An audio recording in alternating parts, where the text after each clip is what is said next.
There's no chance at all you've even thought about it in the last 10 years, maybe 15. When did it come out? I decided I was gonna do a full playthrough of this game on stream because I used to rent this game all the time growing up. I rented it from Blockbuster and I couldn't beat it. And then by the time Blockbuster went out of business and Redbox was in town, I rented it from Redbox and I still couldn't beat it because I was a child. Now that I'm 26 and I'm, you know, much better at video games, I figured it might be a good idea to just play through the entire thing on stream because I think it'd be fun, and why not? Genuinely, this game still bangs today. So I was restricted to a 3-letter name, which is okay, but then it throws you to this tutorial bit where Emil kind of shows me the ropes, right? Weapons? What? But after that, the tutorial kind of wraps up, and then through this pipe, we're now at the beginning of the movie. She can't. So if you're familiar with the movie, after Mabel aggressively pursues us with a loaded shotgun, which when you get older, you realize she's not really wrong for. She's just defending her house against a colony of rats. I lose my family in the sewers. After scurrying through the pipes a little bit, I finally made it to the roof of the restaurant. Just kidding. We're getting down to business in the kitchen. Without even a second to catch my breath, I'm immediately straight to work making soup. Money. You know, new hire Linguini obviously wasn't a fan of this, so I had to leave pretty quickly. Although he did love the soup, shocker alert. That low poly nose is massive. He could smell a Sunday roast from a Wednesday. This led into my favorite type of mission in the game, though, the pipe escapes. I went way too long before I figured out that you could lay down to move a lot faster. But once I did, that was kind of game changer. I made it back to the colony, met up with Emil, and then reunited with Pops for the first time in a minute. I brought him a little present because I missed him so much. I was fighting for my life in the streets of Paris, France, quite literally. But then I decided it might be a good idea to give this crackhead a bone, and he helped me get rid of the dog so we could go see Git. Once I make it over to Git, he kind of gives me the rundown, tells me, hey, we can't do anything while there's traps all over the place. Avoid the dog, break the traps. You know the deal. The spoons are kind of hidden around the map. You got to parkour to them. It's a pretty sweet little level. After we break all of them, Git sends us upstairs to go meet with Seline, who's a new character they added to the game. She did not in the movies. I got to go on this life-threatening tightrope walk just to get to her. Fortunately, though, this did introduce Thread, which is like, if you ever played Dark Souls or Elden Ring, it's kind of like getting a shortcut after going through the treacherous part of the map. To get to the boss room faster, so to speak. It's very similar to that. I finally meet up with Seline, who's standing up here, and it's basically just like, hey, nice to see you. Go get that for me. Not even a hello? Being the good rat that I am, I oblige. It was dangerous, but we get her a coin. A little bit of swag to it, too. Bro, did she just make me do that just so she could look at herself? Yes. But on the bright side, she led me to one of the best parts in this game, which, by the way, these are optional levels. These are the dream world levels. Now, if you've seen the movie, you know that Remy goes into this like hypnotic state. Combine one flavor with another, and something new was created. This is basically just that idea turned into a platforming level, which I think is awesome because all of these are different and they're so much fun to go through. And the soundtracks just bang.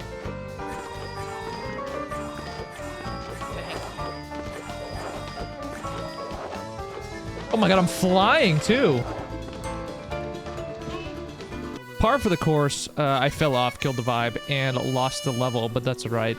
I didn't realize I could go back in. I figured that out later, but next it was my job to lead everybody out. We just finessed a huge bag from the kitchen. Linguini saw this and started freaking out.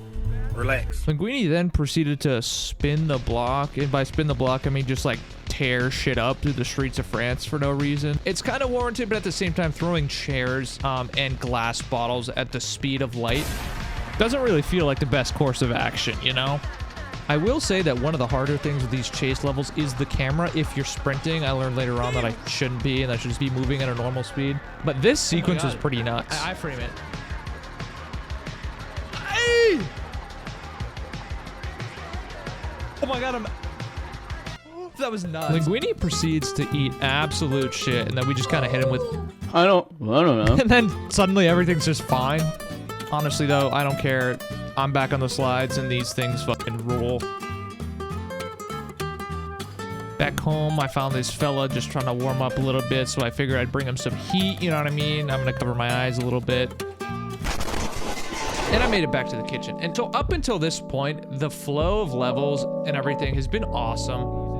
Pretty straightforward, really easy to follow. But this is kind of where the difficulty gets cranked up. Here you're under constant watch of the chefs. And then there's also like these frog things that just like snatch anything you put your hands on, which is honestly so aggravating.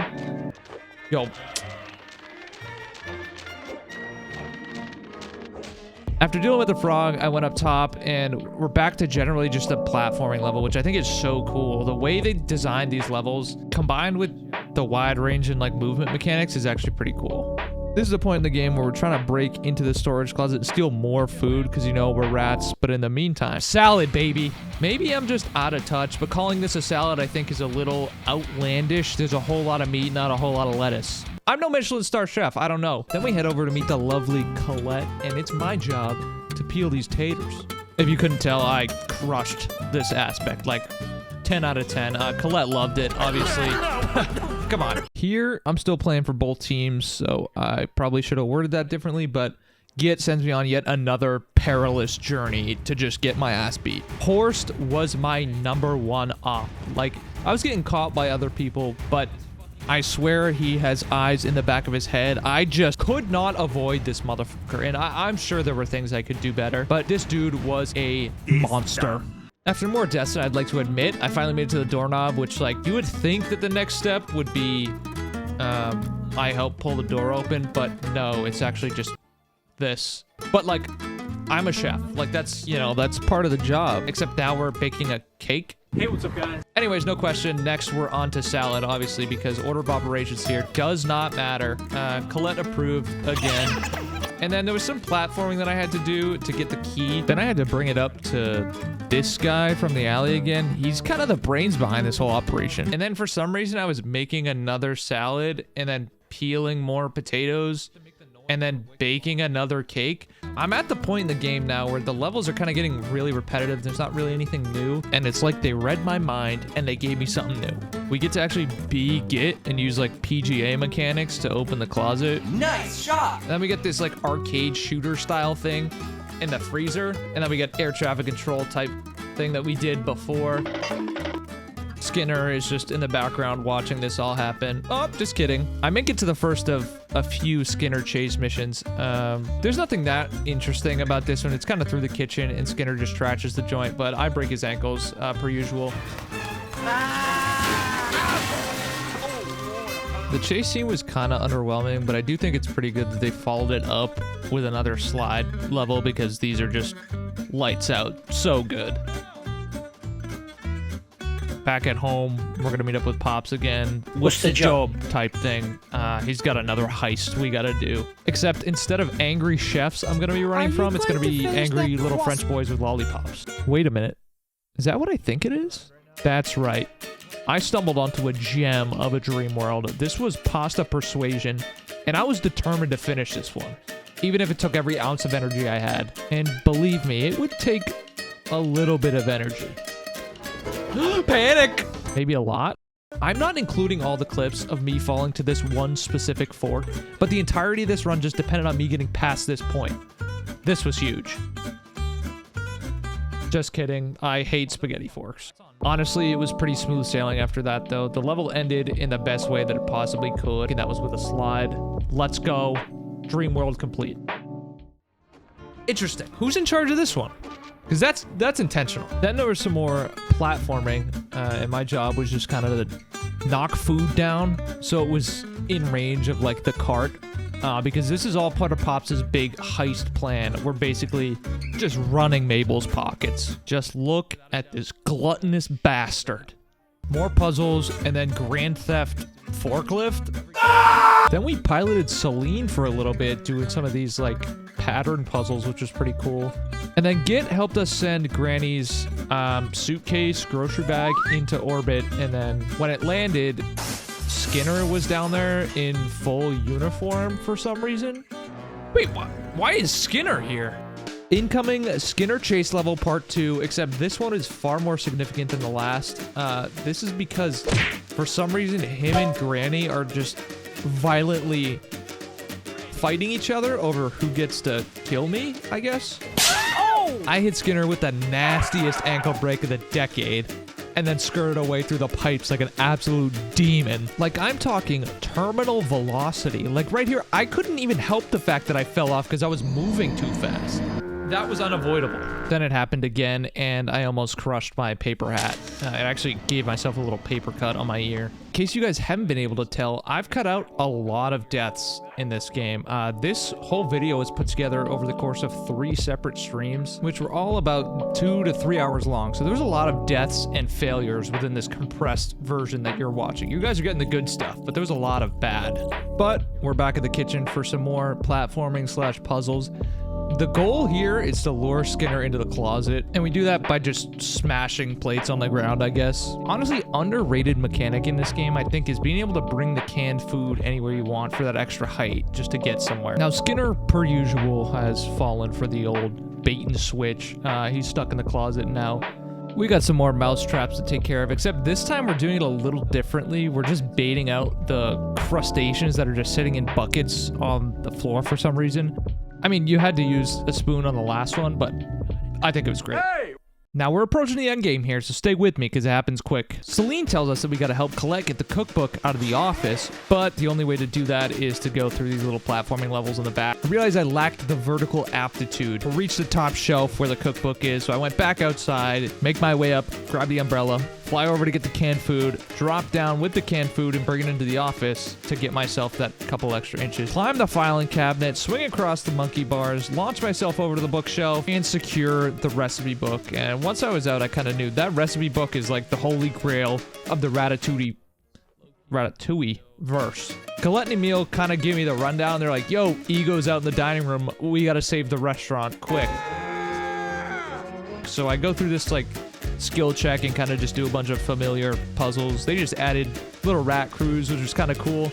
And then for some reason, like, we started baking cakes again, which I don't fully understand. Like, Ego, we just need to give him the Ratatouille. Like, that's the plot. But wait a minute, Skinner! I absolutely love this little cutscene they added. You know, at this point, I've seen a bunch of chase scenes already, chase levels, whatever you want to call them. This one was no different, really. Nothing particularly special other than it was just at the end of the game. But I thought it was a pretty cool way to end it. Then out of absolutely nowhere, Skinner just gets eviscerated by a chandelier. Oh! Chef, it looks like Gusteau's is ruined. And with that, the journey is just over. And Skinner's not actually dead. Somehow he survived that. I will admit, it left me a little sad that it was just over kind of that abruptly. Like, wow. Wise words, Remy. Oh. If you made it this far into the video, genuinely thank you. I just finished up editing, and I put a lot of time into this. It's my first one. Let me know what you think. Like, genuinely, I don't mean to yell, I don't mean to get riled up. I just love this stuff. If you have any feedback, any sort of good, bad, whatever, I'm a student to the game, and I always love learning, so please let me know in the comments. These games have a special place in my heart because they've been the catalyst for some momentum and growth in this whole content game, and I'm genuinely super grateful for that. I don't really have anything to push or promote or anything, but I did just make a Discord that I don't know what I'm doing on there yet, but I started it. And follow me on Instagram. That too. I'll put both of those in the description. I do stream several nights a week over on Twitch, and I'm testing the waters with multi-streaming, but YouTube's copyright rules are kind of lame for a stream. But anyways, yeah, I didn't plan an outro, so this is it.